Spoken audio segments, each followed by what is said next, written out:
71 years old, and I didn't expect to be saying this out loud at this stage of my life. I thought I would carry it quietly, the way I've carried most things. But time feels different now. Heavier, shorter, less forgiving. I'm not telling this because I need forgiveness, or understanding, or sympathy. I'm telling it because I can see the end of my own road clearly enough to know that silence would be another delay. And delay has already taken enough from me. When you reach my age, people assume the big regrets come from big failures, divorces, bankruptcies, scandals. But that isn't how it usually works. Most lives aren't broken by explosions. They're reshaped by small, quiet decisions that feel harmless at the time. Mine was one of those. Right now, my days are simple. I wake up earlier than I need to. The house is quiet in a way that used to feel peaceful and now just feels empty. I drink my coffee slowly because there's no reason to rush anymore. No one waiting for me to leave. No one asking when I'll be home. I look around this place and see proof of a life that looks complete from the outside. A career I worked hard for. Bills paid, responsibilities met. But completion and fulfillment are not the same thing. I know that now. I don't have much time left to misunderstand that. When I was younger, I believed something very simple. I believed there would always be more time. Not in a careless way, not in a reckless way, in a responsible way. I believed that if I handled the urgent things first, the meaningful things would still be there later. That relationships could wait, that rest could wait, that saying what mattered could wait. I believed that presence was flexible, that people would understand, that life would slow down when it needed to. That belief didn't feel like a mistake. It felt like maturity. In my 20s, I was proud of how dependable I was.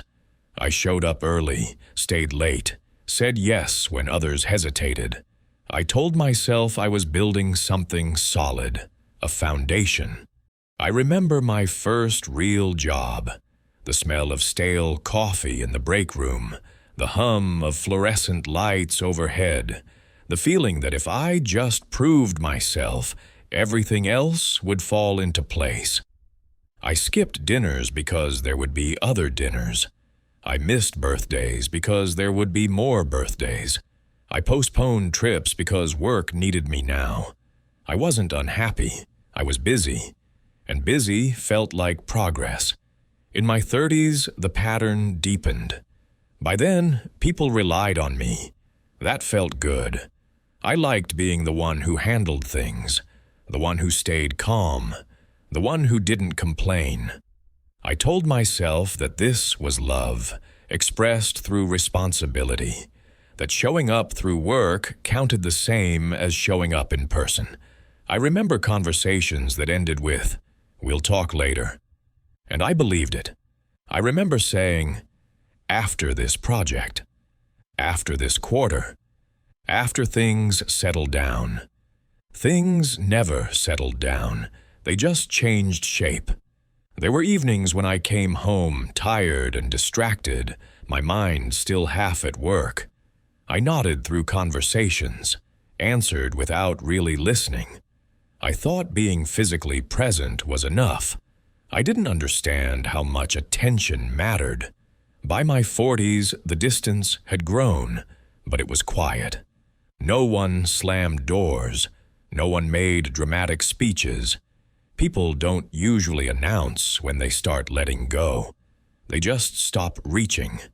I didn't notice right away. I thought the silence meant understanding, that everyone accepted how busy life was. I mistook patience for permanence. There were moments I can still picture clearly. A phone ringing that I let go to voicemail. A message I read but didn't answer until days later.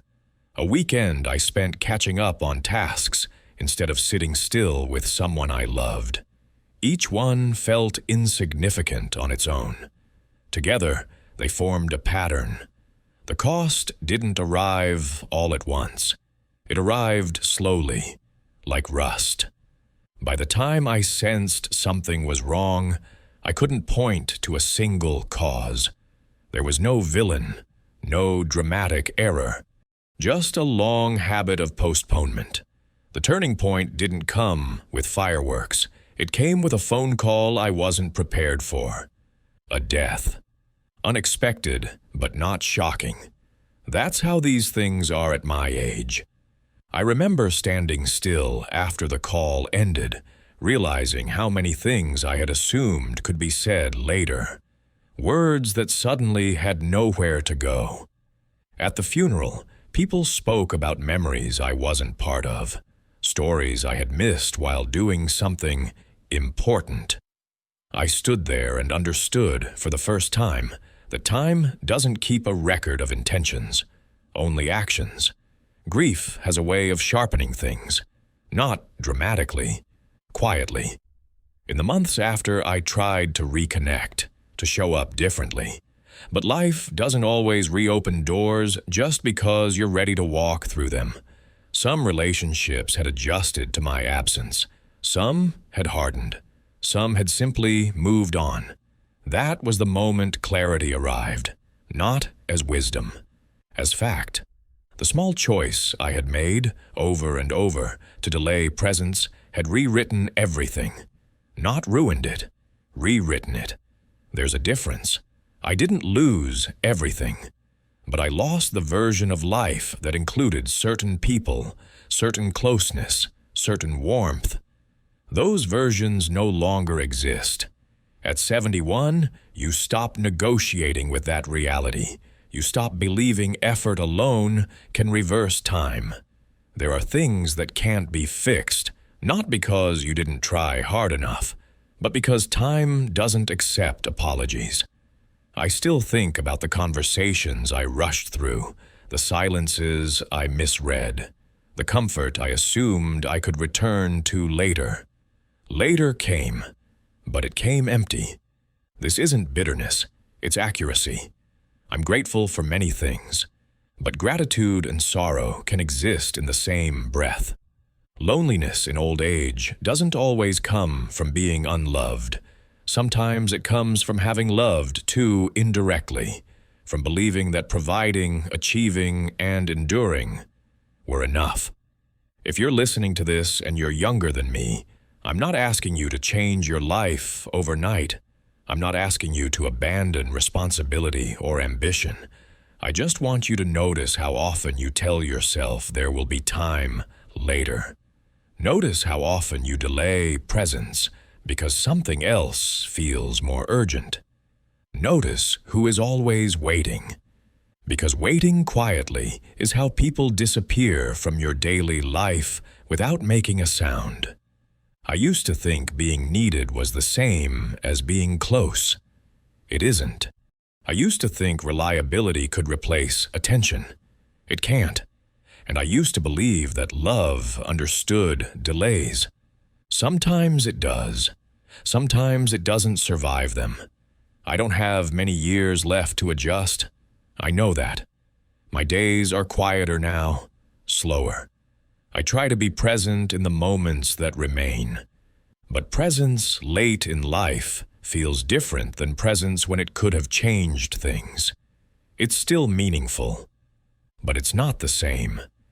If this meant something to you, you don't need to do anything dramatic. Just don't assume time is patient. It isn't cruel, but it isn't generous either. I'm 71, and I finally understand that one small choice, made repeatedly, can rewrite an entire life.